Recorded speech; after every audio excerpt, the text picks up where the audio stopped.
সালমান ফজলুর রহমান, যিনি সালমান এফ রহমান নামেই বেশি পরিচিত। বাংলাদেশের একসময় প্রতাপশালী এই ব্যবসায়ী ও রাজনীতিবিদকে Daily Star the architect of default culture হিসেবে অভিহিত করেছে।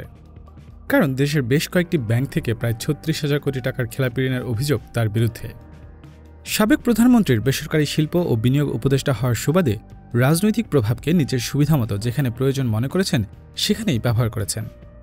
এভাবে বাংলাদেশের আর্থিক খাতের মাফিয়া হিসেবে আবির্ভূত হন তিনি। যার পূর্বপুরুষ বাংলার অন্যতম সফল জমিদার ও বারো ভূঁইয়াদের প্রধান ঈশা খাঁ, তার কাছে বাংলাদেশের ব্যাংকগুলোতে থাকা জনগণের অর্থ নিজের মনে করে রেখে দেওয়াটা অবশ্য স্বাভাবিকই মনে হতে পারে। আমাদের আজকের ভিডিওতে আপনাদের জানাবো কীভাবে সালমান এফ রহমান আর্থিক খাতের মাফিয়া হয়ে উঠলেন।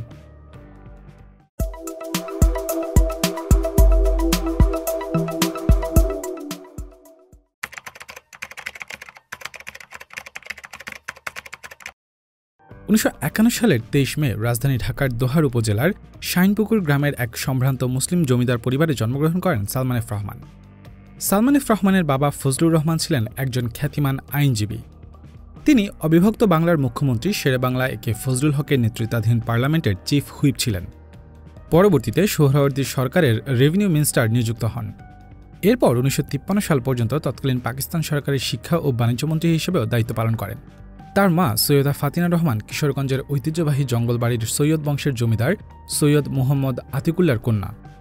তার মা বংশ পরম্পরায় ছিলেন হাইবতনগরের দেওয়ান ফ্যামিলির বংশধর। এই দেওয়ান ফ্যামিলি ছিল তৎকালীন বাংলার বারো ভূঁইয়ার অন্যতম ঈসা খানের বংশধর। সালমান এফ রহমান ঢাকার নটরডেম কলেজ থেকে উচ্চ মাধ্যমিক পরীক্ষায় উত্তীর্ণ হয়ে ১৯৬৮ সালে ঢাকা বিশ্ববিদ্যালয়ের ফিজিক্স ডিপার্টমেন্টে ভর্তি হন। পরবর্তী সময়ে তিনি করাচি বিশ্ববিদ্যালয় থেকে গ্র্যাজুয়েশন লাভ করেন। এরপর ৬০-এর দশকের মাঝামাঝিতে পাটকলের পারিবারিক ব্যবসায় যোগ দেন। ব্যক্তি জীবনে তিনি সৈয়দা রুবাবা রহমানকে বিয়ে করেন। শায়ান ফজলুর রহমান নামে তাদের একটি ছেলে রয়েছে এবং মেয়ে শামাইলা নামরিন ফজলুর রহমান ২০০১ সালে লন্ডনে অ্যাক্সিডেন্টে মারা যান।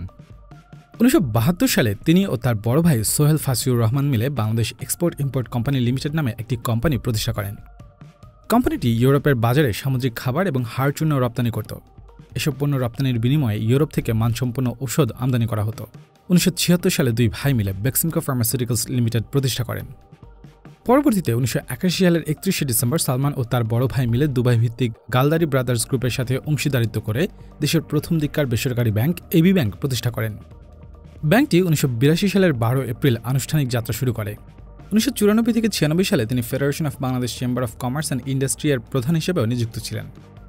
ধীরে ধীরে বেক্সিমকো গ্রুপ বড় হয়ে বর্তমানে বাংলাদেশের বেসরকারি খাতে অন্যতম বৃহৎ শিল্প প্রতিষ্ঠান হিসেবে প্রতিষ্ঠা লাভ করেছে। প্রতিষ্ঠানটি টেক্সটাইল, ঔষধ শিল্প, সামুদ্রিক খাবার, আবাসন, কনস্ট্রাকশন, তথ্য প্রযুক্তি, গণমাধ্যম, সিরামিক্স, আর্থিক সেবা এবং জ্বালানি সহ বিভিন্ন খাতে ব্যবসা পরিচালনা করছে।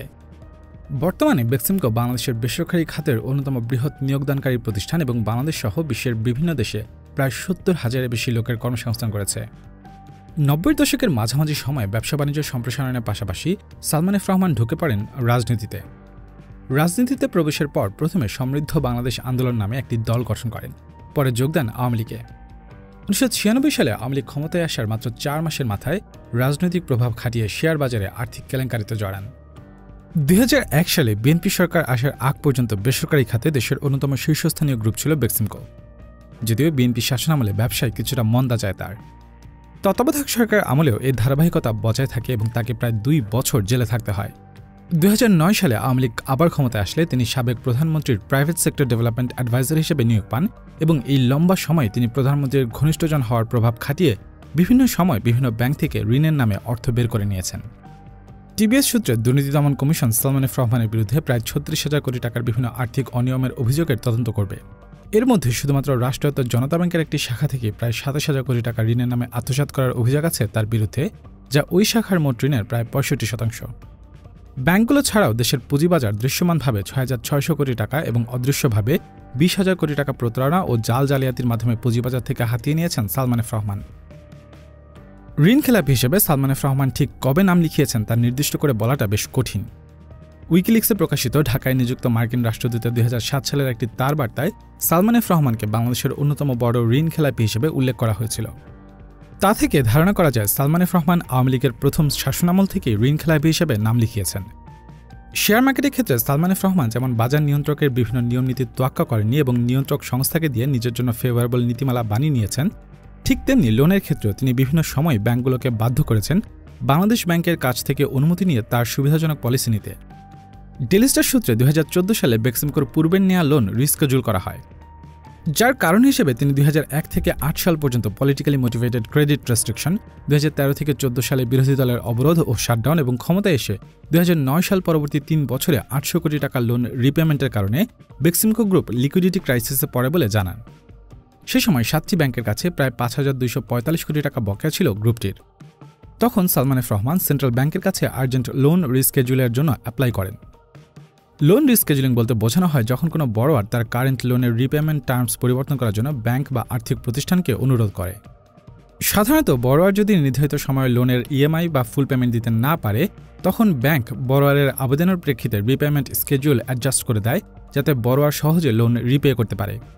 লোন রিস্কেডিউল করার মাধ্যমে লোনের মেয়াদকাল বাড়ানো হতে পারে, ইএমআই অ্যামাউন্ট কমানো হতে পারে কিংবা ইন্টারেস্ট রেটও কমানো হতে পারে। তবে বেশিরভাগ ক্ষেত্রে লোন রিস্কেডিউল করা হলে লোন রিপেমেন্টের জন্য ইন্টারেস্ট রেট বেড়ে যায়।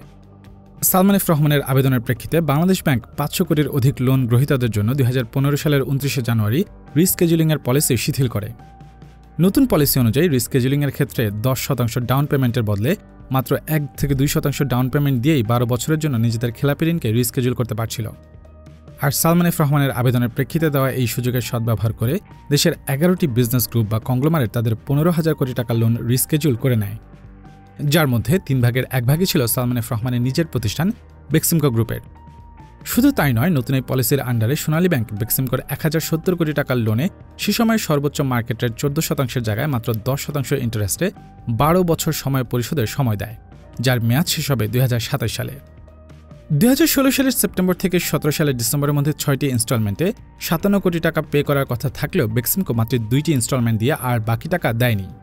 ফলে ডিসেম্বরে আবার ঋণখেলাপি হয় গ্রুপটি। কিন্তু রহস্যজনকভাবে সোনালী ব্যাংক বেক্সিমকো গ্রুপের লোন রিস্কেডিউল সুবিধা বাতিল করা কিংবা তাদের বিরুদ্ধে মামলা কোনোটাই করেনি। উল্টো 2018 সালের মার্চে আবার লোন রিস্কেডিউল করা হয় এবং এজন্য ব্যাংকের নিয়ম অনুযায়ী 10% ডাউন পেমেন্ট করার কথা থাকলেও বেক্সিমকোকে সেবার 1 টাকাও দিতে হয়নি। টিবিএসের একটি তথ্যসূত্রে 7টি ব্যাংক থেকে সালমান এফ রহমানের বিভিন্ন প্রতিষ্ঠান প্রায় 37,000 কোটি টাকা ঋণ নিয়েছে, যার মধ্যে শুধুমাত্র জনতা ব্যাংক থেকেই সালমান এফ রহমানের বেক্সিমকো গ্রুপ সহ মোট 28টি প্রতিষ্ঠান 23,000 কোটি টাকারও বেশি ঋণ নিয়েছে। যদিও ইত্তেফাক সূত্রে সালমান এফ রহমান শুধু জনতা ব্যাংকের এক শাখা থেকে ঋণ নিয়েছেন প্রায় 27,000 কোটি টাকা, যা ওই শাখার মোট ঋণের প্রায় 65%। রাষ্ট্রায়ত্ত জনতা ব্যাংকের দিলকুশা মতিঝিলের অফিস থেকে বেক্সিমকো গ্রুপ এবং গ্রুপের সাথে কানেক্টেড 32টি প্রতিষ্ঠানের নামে 2021 থেকে 23 সালের মধ্যে এই ঋণগুলো নেওয়া হয়। এর মধ্যে আছে Beximco limited, Beximco fashions, Bextex garments, yellow apparels, Beximco pharmaceuticals, crescent fashion and design, Esses fashions, new Dhaka industries, international knitwear and apparels, Apollo apparels সহ বাকি 22টি প্রতিষ্ঠান থেকে আরও প্রায় 14,000 কোটি টাকা লোন নেওয়া হয়। শুরুতে এসব ঋণের বেশিরভাগই ছিল বেনামি প্রতিষ্ঠানের নামে। পরে বাংলাদেশ ব্যাংক এই ঋণগুলোকে বেক্সিমকোর বিভিন্ন প্রতিষ্ঠানের নামে দেখাতে বলায় রাষ্ট্রায়ত্ত জনতা ব্যাংকে কীভাবে বেক্সিমকো এবং সালমান এফ রহমানের ব্যক্তিগত ব্যাংক হিসেবে ব্যবহার করা হয়েছে তা সামনে উঠে আসে। বেক্সিমকোকে দেয়া জনতা ব্যাংকের লোন ব্যাংকটির মোট ডিফল্ট লোনের 37.5%। বেক্সিমকোকে এই ঋণগুলো দেওয়া হয়েছে সম্পূর্ণ নিয়ম ভঙ্গ করে। ব্যাংক আইন অনুসারে কোনো ব্যাংক তার পেইড আপ ক্যাপিটালের 25% বেশি লোন হিসেবে কোনো সিঙ্গেল এন্টিটি বা ব্যক্তিকে দিতে পারবে না। সেখানে সালমান এফ রহমানের বেক্সিমকো গ্রুপ জনতা ব্যাংকের পেইড আপ ক্যাপিটালে প্রায় 950% লোন হিসেবে নিয়েছে। জনতা ব্যাংকের ডিসবার্স হওয়া মোট ঋণ ছিল প্রায় 98,000 কোটি টাকা। এর মধ্যে শুধু বেক্সিমকো ও এর সহযোগী কোম্পানিগুলোকেই দেওয়া হয়েছে প্রায় 26%, যার মধ্যে 26টি কোম্পানি সিঙ্গেল বড়োয়ার লিমিটকে এক্সিড করেছে। ফলে অবস্থা এমন দাঁড়িয়েছে যে জনতা ব্যাংক আর নতুন করে লোন ইস্যুই করতে পারছে না।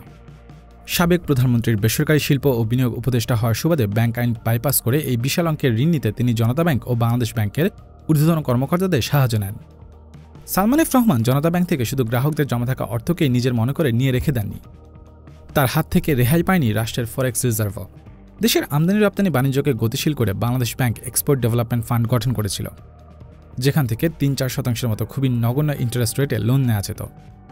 বেক্সিমকো গ্রুপের 4 প্রতিষ্ঠান কেন্দ্রীয় ব্যাংকের রিজার্ভ থেকে রপ্তানি উন্নয়ন তহবিলের আওতায় জনতা ব্যাংক থেকে $56 মিলিয়ন বা 550 কোটি টাকার বেশি ঋণ নিয়ে তা এখনও ফেরত দেয়নি। ইডিএফ ফান্ড থেকে এই ঋণ নিতে সালমান এফ রহমানকে সহায়তা করেছিল কেন্দ্রীয় ব্যাংকেরই 4 কর্মকর্তা, যারা গত 12 আগস্ট পদত্যাগ করেন।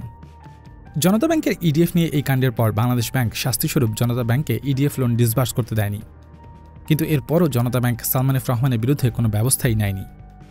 সালমান এফ রহমানের আর্থিক সেক্টরে মাফিয়াগিরির আরেকটি শিকার হচ্ছে আইএফআইসি ব্যাংক।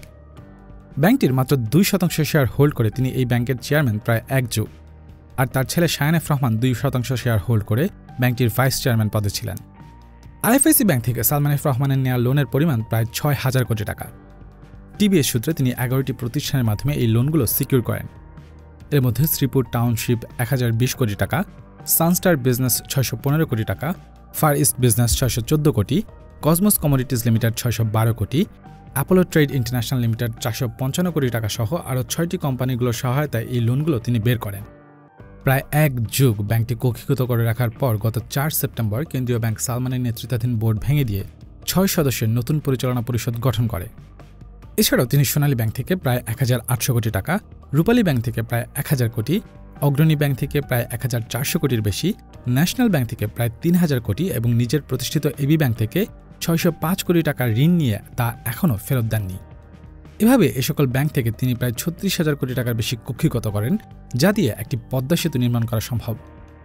অথচ এই অর্থ পুনরুদ্ধারে কোনো ব্যাংকই কখনও সালমান এফ রহমানের বিরুদ্ধে শক্ত অবস্থান নেয়নি। 2010 সালে ব্যবসার সম্প্রসারণের নামে বেক্সিমকোকে গ্যারান্টর হিসেবে রেখে জিএমজি এয়ারলাইন্সের নামে নেওয়া 247 কোটি টাকার ঋণের ক্ষতিপূরণ আদায়ের জন্য 2016 সালে সালমান ও তার বড় ভাইয়ের সম্পত্তি নিলামের তোলার চেষ্টা করা হলেও তিনি সেটি প্রভাব খাটিয়ে আটকে দিতে সক্ষম হন। টিবিএসের রিপোর্ট সূত্রে ব্যাংক থেকে ঋণের মাধ্যমে বের করা প্রায় 36,000 কোটি টাকার প্রায় পুরোটাই তিনি পাচার করেছেন বিদেশে। এক্ষেত্রে তার সাথে জড়িত তার ছেলে Shayan F রহমানও।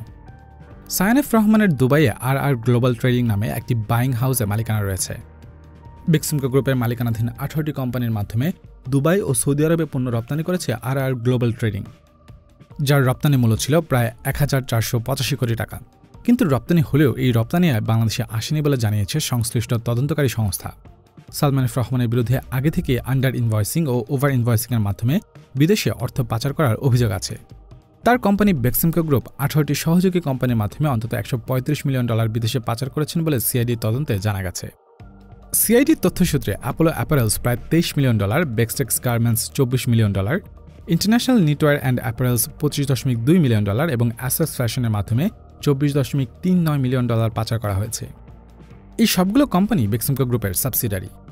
CID financial crime ইউনিটের পরিদর্শক মোহাম্মদ মনিরুজ্জামান জানান, গ্রুপটি পণ্য রপ্তানির জন্য ক্রেডিট লেটার খুলে 80% মূল্যের বিপরীতে দেশীয় ব্যাংক থেকে ঋণ নিয়ে রপ্তানির অর্থ ফেরত আনেনি এবং ঋণগুলো পরিশোধ করেনি।